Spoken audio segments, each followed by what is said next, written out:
So what are submodalities? They're modalities that come under other modalities, sub, under, below. So what are modalities? Well, modalities is just more NLP jargon for representational systems. And you know already, representational systems are those ways in which we each internalize our experience, basically through either more visual or more auditory or more kinesthetic processing. Okay. Now, whether it's visual, auditory, or kinesthetic, submodalities are the building blocks of those internal representations. And those building blocks are the structure that hold the internal representations in place. When you change that structure, the internal representation changes. And when it changes, so does the meaning we're giving our experience, and therefore the way in which we respond to it. Okay. And playing with submodalities, and I use the word playing deliberately, is fun. And it's probably one of the fastest ways you'll bring about change that can, when done ecologically, be sustainable. So there are 3 types of submodality things you can learn to identify and adjust. So when the client comes to you and they say, each time I see that woman's face, it just gives me the EBGBs. What do I know about that internal representation of that woman's face? She does this, for those of you who missed it. Each time I see her face, it just sends shivers down my spine. What do I know about the internal representation immediately?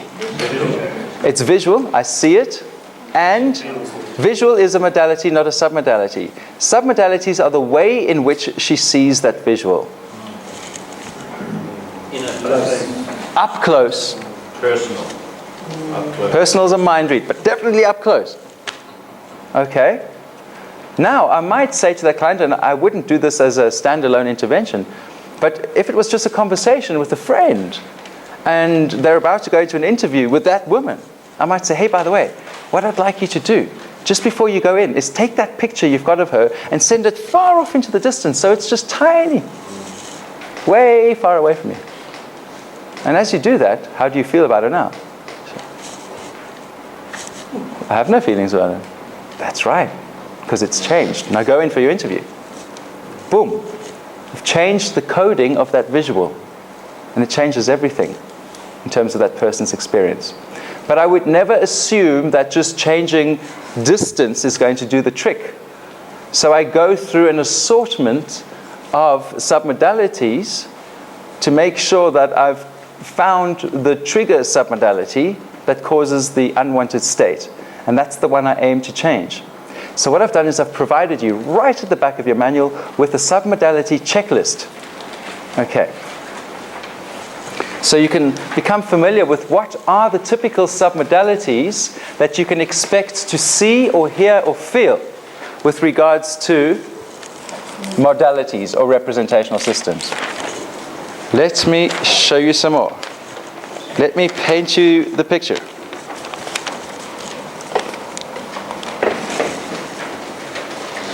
Pretend that you can't see this. Negative hallucination. This here doesn't exist yet. This is just a white page. But here we've got a red house, and there we've got a little green flower. Can we see that if we took the submodalities of the big red house and we superimposed them into the little green flower, what we would then land up with is a big red flower? That's not so difficult, huh? All right? Submodalities, when you're working with submodalities, you're not changing the internal representation. I'm not saying to my client, no, think positive about it, make a nicer picture. No. I'm taking the coding system that my client's giving me, and I'm helping them to make fine adjustments so that the meaning they give it changes. It's like saying to somebody who's really down in the dumps and they're just thinking all these negative thoughts, just think positively. That's hard work. It's no benefit to the person to say, just think positively. So I'm not a fan of positive thinking, by the way. Because somebody who's thinking incessant positive thoughts, what does it presuppose? They've got a whole bunch of negativity down there. And that bunch of negativity is like a mound of horse poo. And they're smearing cream over that horse poo. Okay? Wishing that, whoa, I've just got the cream now. But the wind's going to blow, especially if you live in the Cape. And that cream is going to blow away. Okay? And what you're going to be left with is the heavier, more dense stuff that resides down below. So positive thinking doesn't work. However, it does help when you've dealt with the horse poo. Okay? Clear away the negative beliefs. Now what you want to focus on instead, and as you're focusing on that, what thoughts come to mind? Positive thoughts are a natural byproduct of knowing what you want and having cleared the negative beliefs that prevent you from achieving that. So, I don't try to get clients to think positive, and I don't try and get them to make better pictures or think different pictures or sounds or feelings. I help them to change the way in which they describe those unwanted states appropriately. Okay, so what's appropriate? Well, the client has an issue, and there's certain submodalities associated with that. And the client has a desired outcome, and there's certain submodalities associated with that. And I take the submodalities of the desired outcome and I apply them to the submodalities of the issue. Okay, who here has a food that you don't like to eat, but you would like to enjoy eating it more? Is there a food, a particular food, natural food, that you do not eat, but you would like to be able to, at least be able to eat it? So think of something that you would like to be able to consume from time to time. What I'd like you to do is bring to mind the food that you don't like but would like to like more. Bring to mind a picture of the food which you don't like but you'd like to like more. And as you bring that picture to mind, I'd like you to consider how you see that picture. Is it near or far? Is it color or black and white? Is it located somewhere like up, down, left, right, up to the left, up to the right, down to the... Consider whereabout in your visual field you see that image. Okay? Near or far? How near, how far away is it from you? Okay? As you think about the food, are you there in the image eating it? Or are you not in the image? You're just seeing the food. Pay attention to that detail. Is it just a still image or is there movement in it? Is it like a video? Great. Now I'd like you to imagine a wiper blade just clearing the windscreen of your mind. Fantastic. Eyes open. Now, think about a food that you love. Your favorite thing to eat, your most adorable, chocolate mousse cake, whatever it might be. Bring that to mind right now. Think about your favorite thing to eat, the thing you love most. And when you're ready, close your eyes. I'd like you to consider that picture now. And as you bring that image to mind, where is it? Is it located? Left, right, up, down? Notice if it's different to the other thing. Is it near or far? How near, how far? Okay. Is it color or black and white? If it's colorful, bright colors, dim colors, is it a clear, sharp image or is it defocused? Do you see yourself in the image or do you just see the food stuff? Is it a snapshot photograph, unmoving, or is it a video, movement involved type picture? Good. Now, what I'd like you to do is imagine that windscreen across the wiper blade, the windscreen across the wiper blade of your mind. I love those spoonerisms. Easy for him to say. Now then, this is where it gets fun. I'd like you once again to close your eyes. And I'd like you to take that first image, the image of the thing that you do not yet like so much, and I'd like you now to change that image into the submodalities of the food that you love. In other words, take the same image. It remains the same. If it's a broccoli, it's still a broccoli.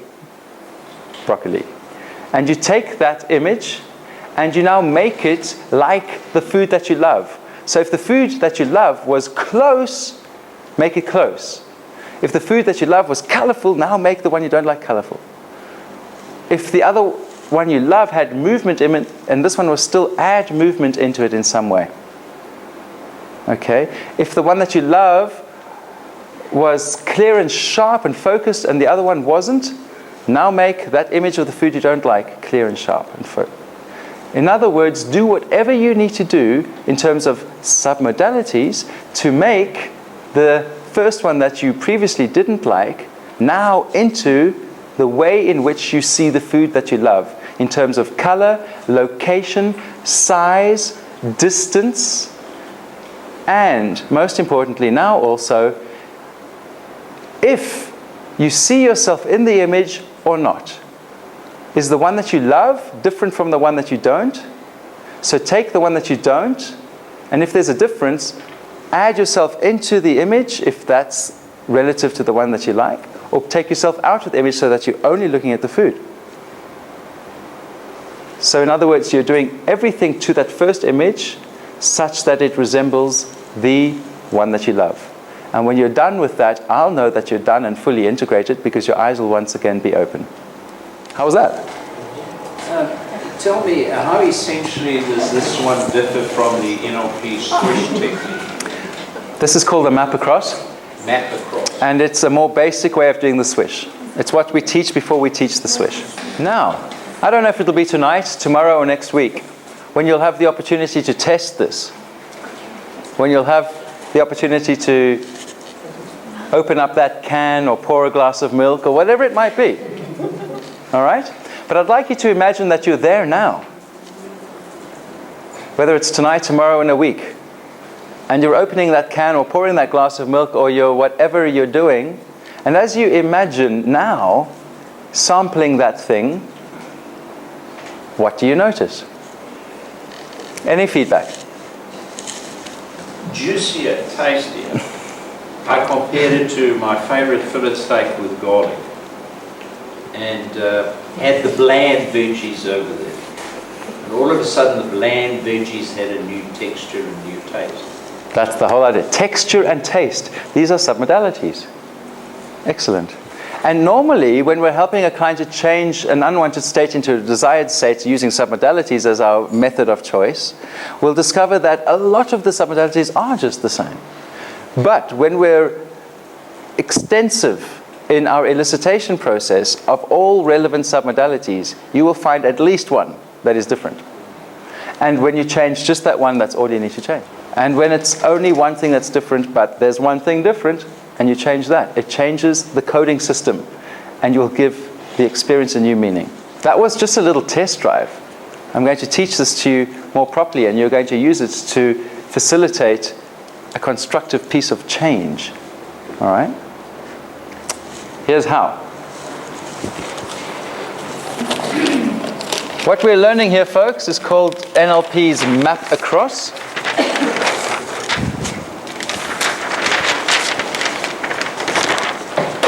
And the technique is as follows.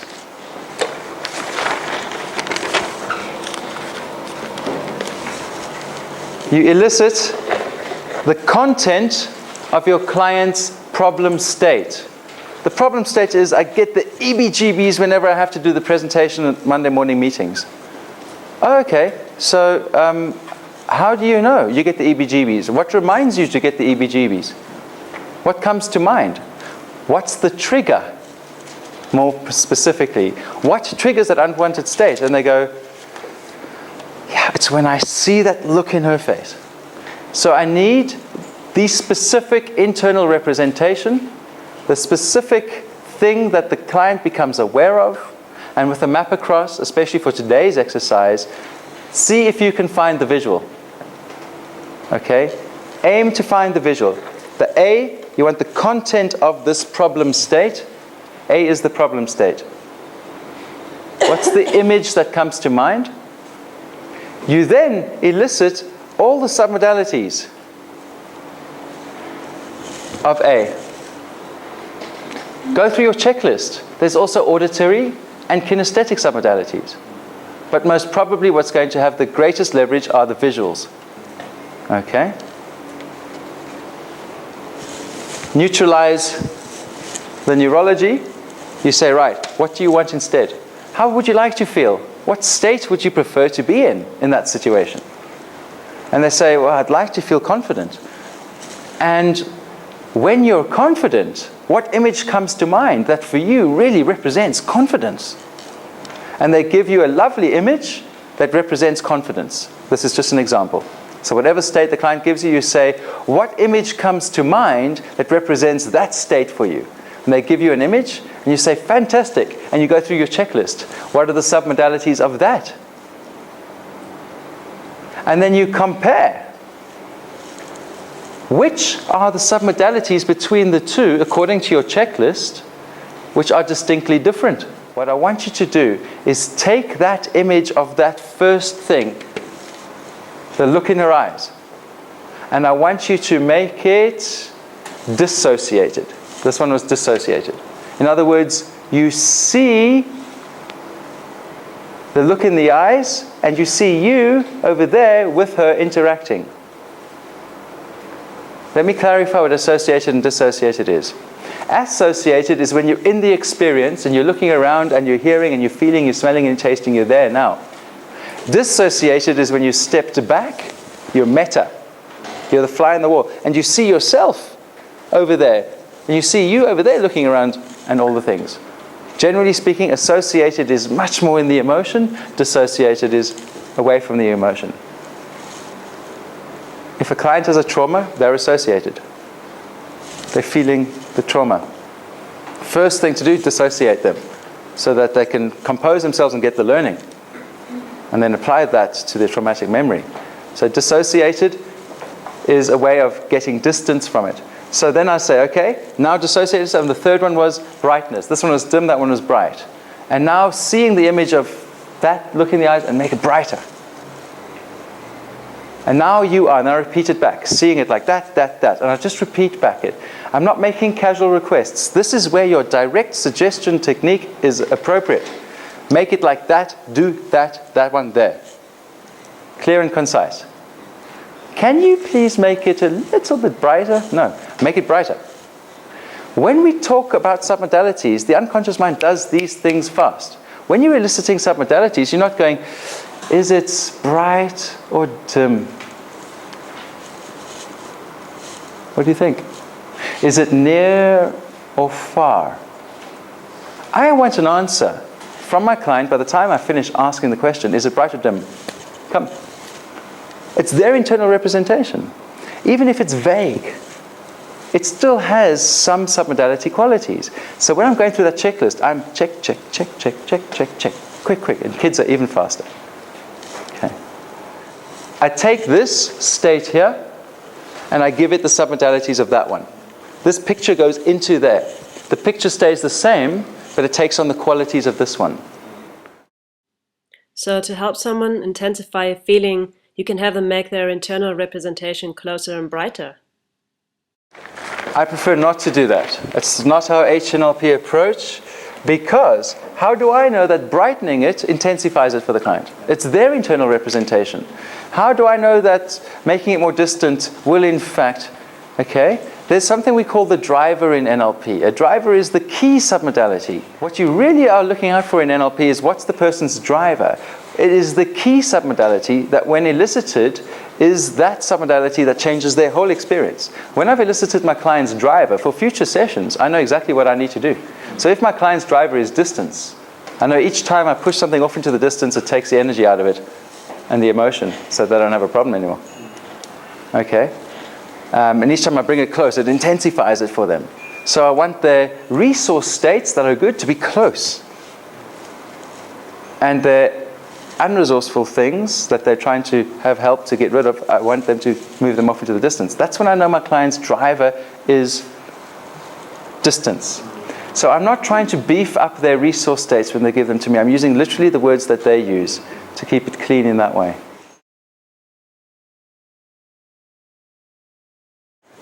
So, elicit the issue. What's the picture that comes to mind as you think about the problem? What are the submodalities of that visually? Break state, that's what the little star says there. Then elicit the outcome. What's the image that represents that desired outcome? Elicit the submodalities. Break state again. Then you change the submodalities of the issue into the submodalities of the loving outcome. It's loving because there was a typo. Okay? Test. The first test, the future pace is also a test. In NLP, we always test our work. This is the first time I'm introducing you to the testing thing. Okay? The test is, as you think about that problem now, what comes to mind? As you think about it now, what happens? It's just a test. You basically say, think about that woman and that look in her eyes, and what happens? If they congruently say, hey, nothing, no probs, you're cool. The first test passed. The next test is called the future pace. Whether it's today, a week from now, or who knows when, into the future, you will have the opportunity of really putting this piece of change work to the test. And as you go there now in your mind, how do you see yourself going through that? How do you imagine it will go? And I want you at this point calibrate to, do we have the all clear? Are they fine? Because then I know it's worked. If not, back to the drawing board. Do you understand? Jevon, could this be used for phobias? In your manual is the phobia cure using submodality shift. It's one of the phobia cures that we teach at our main course. And the steps are there. It's not like the Map Across. But it does play with submodalities as part of the phobia cure.